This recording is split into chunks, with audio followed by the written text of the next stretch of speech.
Oi, tudo bem?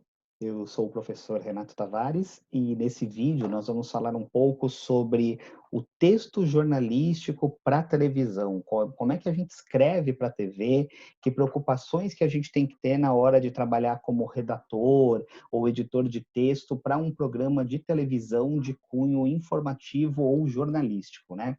Então, primeiras questões importantes têm a ver com a formatação, principalmente se for um programa ao vivo. Então, é muito comum no roteiro e no teleprompter, que é aquele texto que passa na frente da lente da câmera para o apresentador ler, que a gente escreva palavras e termos, e principalmente nomes próprios mais difíceis, como se fala, e não necessariamente como se escreve. Então, por exemplo, aqui, Middlesbrough. Se a gente deixar apenas ali como se escreve, a chance do apresentador falar errado, se for a primeira vez na vida, principalmente que ele estiver lendo esse nome, essa chance é muito grande. Então, a gente escreve como se pronuncia. No nosso roteiro, a gente pode até deixar em negrito, itálico, destacar para falar, olha, eu sei que não é assim que se escreve, é que eu estou tendo um cuidado de escrever como se fala. E outra questão importante também, tentar escrever por extenso aquelas siglas que não são muito conhecidas, até para evitar que o apresentador fale errado no programa ao vivo. Outros cuidados, né? Quando a gente tem o texto no teleprompter, são 4 ou 5 linhas por vez que vão subindo. Então, muitas vezes o apresentador começa a ler uma frase sem ainda conseguir enxergar como é que ela termina. E aí pode acontecer algum problema de entonação, principalmente quando for algo que tem a ver com pontuação de pergunta ou ponto de exclamação. Então, uma coisa é eu ter uma afirmação, como, por exemplo, a decisão é favorável ao ministro da Fazenda. Outra coisa é o apresentador se assustar e, do meio para o fim, descobrir ali que era uma pergunta. A decisão é favorável ao ministro da Fazenda? Então, o que, que a gente pode fazer? Algumas dicas, ou tentar fazer como se faz na língua espanhola, logo no começo da pergunta já coloca um ponto de interrogação ali, né, ao contrário de ponta-cabeça, ou a gente pode colocar um ponto de interrogação entre parênteses. Por que entre parênteses? Que se a gente não deixar os parênteses, a frase anterior é que fica como pergunta. E a gente deixando ali entre parênteses, já é uma dica para o apresentador. Olha, a partir desse ponto, leia com uma ênfase de pergunta, porque realmente vai ser uma pergunta, né? Outras questões importantes, pensando buscar ali o erro zero. Escrever os números por extenso, principalmente números grandes e complicados. Então, imagina assim que no texto do apresentador aparece 2.200.000. Primeiro que ele pode errar o número, né? Ele vai ter que olhar ali e acertar 2.200.000. E aí, quando ele vai tentar acertar o número, ele pode ter algum erro de concordância com as palavras que vêm depois. Então, por exemplo, falar 2.200.000 pessoas. E aí ia perceber que eram 200.000. Então, se a gente escrever por extenso, a gente evita que alguém fale aquele número errado. Outra questão importante, cuidado com vírgula, ponto, que pode ficar muito pequenininho no roteiro ou no texto do teleprompter, né? E além disso, de facilitar a vida do apresentador, a gente tem que facilitar a vida do espectador também. Em mídia impressa, por exemplo, é comum jornal, revista, a gente ter lá 2,7 milhões. Agora, para a televisão, a gente dá isso mastigado. 3.400.000 e não 3,4 milhões. Então, a gente tem que escrever ali por extenso, até para que o apresentador leia corretamente, né? Escrever a vírgula também pode ser importante, porque vai que o apresentador não consegue ver aquela vírgula pequena, de repente 3,7 pode virar 37, imagina só uma pauta de economia, por exemplo. Então, a gente pode literalmente escrever a vírgula ali, como no exemplo, 3,7%. Né? De novo, então, a ideia ali é buscar o erro zero. Facilitando o entendimento do público. É importante arredondar números grandes, né? Então, eu não vou falar que o fulano ganhou na loteria o prêmio de R$ 9.987.312,54. É melhor eu falar que ele ganhou cerca de 10 milhões. Agora, a gente tem que tomar cuidado que algumas pessoas usam cerca de para números baixos, e daí não faz sentido, né? Eu falar assim, cerca de 5 pessoas, como cerca de 5 pessoas? Eram 4 pessoas e meia, né? Então, o cerca de, o aproximadamente, a gente usa em televisão para arredondar números grandes, né? Questões de linguagem aqui no texto para TV. Sempre priorizar a ordem direta. O velho, bom e tradicional sujeito, verbo e predicado. Trabalhar com parágrafos curtos. Ser breve. Quebrar a ideia ali em algumas frases se for necessário. Buscar sempre a compreensibilidade, a inteligibilidade, a clareza, a simplicidade. A gente tem que pensar que o programa de televisão, a pessoa está assistindo ali numa transmissão linear. Se ela perdeu alguma coisa, ela não entendeu, ela não consegue voltar a ouvir de novo, como ela faz, por exemplo, na leitura de jornal impresso, que você não entendeu uma frase, você volta e cada um no seu tempo e lê aquela frase de novo. Então, é sempre importante tentar colocar na ordem direta, não fazer frases ou parágrafos muito longos e nem fora da ordem de sujeito, verbo e predicado, né? Então, por exemplo, imaginem que o início do hino nacional a gente tivesse que colocar na ordem direta, com sujeito, verbo e predicado.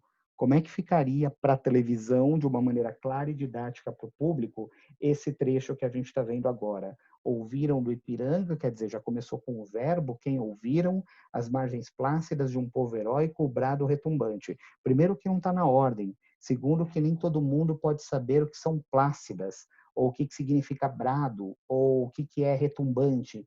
Então, para a televisão, a gente iria escrever algo como: as margens tranquilas do Ipiranga ouviram o grito, em vez de brado, forte, em vez de retumbante, de um povo heróico. Colocamos na ordem direta. E outra questão importante: se não tiver imagem de cobertura, a gente pode acrescentar palavras que deem mais clareza, que não deixem dúvida, como aqui no caso, por exemplo, a palavra rio, porque Ipiranga pode ser um bairro, pode ser um museu, pode ser escola de samba. Então, ali a gente está falando do Rio Ipiranga.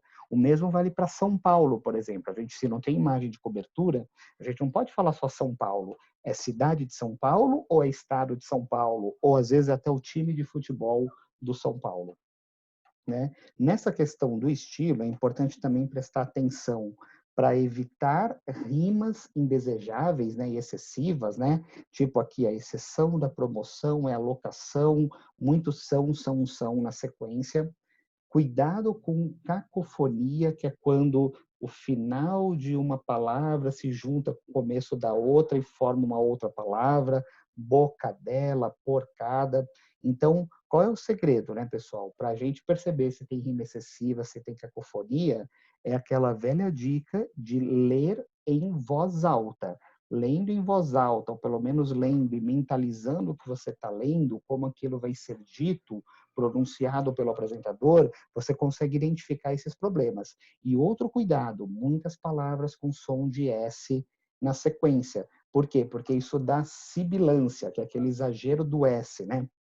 Os produtos mencionados foram comprados, roubados, trocados ou adulterados. Aqui a gente tem o problema da repetição da rima e o problema do excesso de plural. Às vezes você troca isso por uma expressão do tipo uma série de produtos. Foi comprada, roubada, trocada, você já diminui esse problema do plural e o problema da sibilância e do S. Outra questão de estilo é o famoso uso do estilo telegráfico, que alguns autores também chamam de manchetado, que é aquele famoso uso dos dois pontos, muito comum também nas escaladas, naquele resumo inicial dos programas jornalísticos. Então, aqui a gente tem alguns exemplos, né? Você coloca uma palavra, uma expressão, dois pontos, e depois você coloca outra frase. Isso pode ser lido por um apresentador ou até por dois apresentadores. Um lê o que vem antes dos dois pontos, o outro lê o que vem depois, né? Então, por exemplo, zebra: Brasil perde da Nicarágua por 2-0 e é eliminado. Atenção, alunos que vêm de ônibus: a carteirinha de passe já está disponível na secretaria. Esporte também é cultura. CBF inaugura o Museu da Seleção Brasileira. Então, esses são exemplos de estilo telegráfico, porque você pode cortar verbos de ligação, você evita frases mais longas, você deixa o texto mais dinâmico, tanto para quem fala quanto para quem ouve, né? E outro cuidado fundamental: evitar repetição de palavra. A gente costuma dizer que em televisão a gente repete, mas a gente repete de uma maneira diferente. Então, algumas dicas: trocar a sigla pelo que ela representa. Então, por exemplo, numa frase eu coloco o Ministério da Educação, na outra eu coloco o MEC. É melhor usar até essa ordem do que ao contrário. Se eu falar primeiro MEC, para só depois explicar Ministério da Educação, a pessoa pode confundir o Mac com McDonald's, Mac com Macintosh. Então, geralmente, quando a gente usa essa estratégia, primeiro a gente explica o conceito geral e depois a gente usa a sigla. Né? A gente pode usar também sinônimos. Então, por exemplo, se numa frase eu uso deputado, na outra eu posso usar o parlamentar, na outra eu posso usar o político, mas a ideia não é ficar o deputado e o deputado. Né? O que a gente pode fazer também? Alternar o nome com a função. Então, por exemplo, eu posso começar uma frase com William Bonner e na outra eu uso o apresentador da Globo, o apresentador do Jornal Nacional. Né? No caso de alguns apelidos bem conhecidos, a gente pode também ir alternando o nome com o apelido. Então, por exemplo, se for uma matéria sobre tênis, eu posso usar Gustavo Kirten em uma e eu posso colocar Guga na outra frase.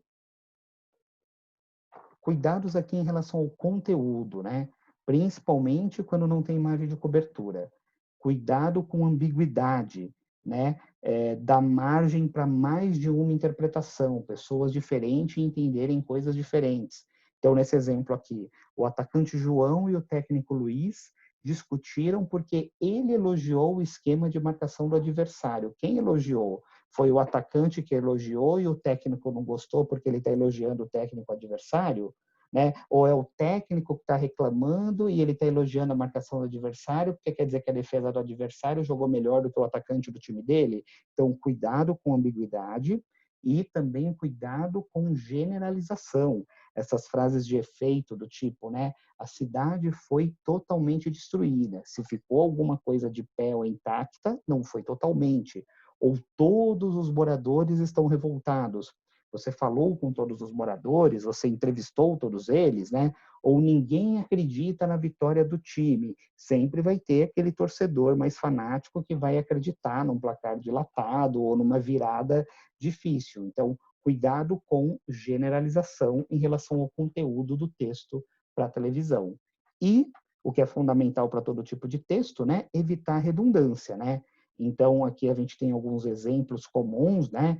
Refazer de novo, enquanto estava vivo, abertura inaugural, se a abertura já é inaugural, né? Ou adiar para depois. Então, a ideia é a gente passar a mesma mensagem com menos palavras, em menos tempo e evitando a redundância, né? E aí, quando a gente trabalha com pauta, a gente geralmente tem 4 palavrinhas aqui importantes, né?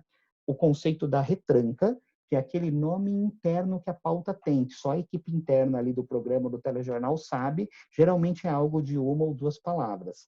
E aí, quando a gente monta a pauta, a gente pensa na proposta, no encaminhamento e nos dados. A proposta é um resumo, objetivo e direto, né? Falar resumidamente o que é aquela pauta. A ideia é responder aquelas perguntas do lead, né? O que, quem, quando, onde, por quê na própria proposta. O encaminhamento é uma parte mais criativa e também relacionada à produção. Então, como aquela reportagem vai ser feita? Como ela vai ser roteirizada? Como que ela vai ser desenvolvida? Ah, então a gente vai fazer uma enquete com pessoas na rua perguntando sobre alimentos transgênicos. Aí a gente vai para um supermercado com um cidadão que representa o personagem da vida real que só consome produtos transgênicos. Aí vai ter uma passagem do repórter dentro do supermercado e a gente vai captar imagens de cobertura dos rótulos desses produtos. Aí a gente tem um depoimento, uma sonora de uma médica nutricionista. Então, isso que é um encaminhamento, é explicar esse andamento, esse desenvolvimento da pauta. E aí a gente coloca ali na pauta também o que a gente apurou de dados, porque toda essa pauta ela vai para o repórter que vai para a externa. Então, o que a gente conseguiu de estatísticas, de números, de contextualização sobre o tema, como aquilo começou, quais são os fatores envolvidos, qual é o imbróglio, quais são as possíveis soluções para aquele problema. E é importante, além de colocar os dados, a gente colocar a fonte também. Por quê? Porque o repórter vai poder depois, na externa, pegar parte desses dados e transformar num texto que ou ele vai gravar como passagem, olhando diretamente para a câmera, ou ele vai gravar como voz off. Então, muito obrigado pela atenção. Eu sou o professor Renato Tavares e até a próxima.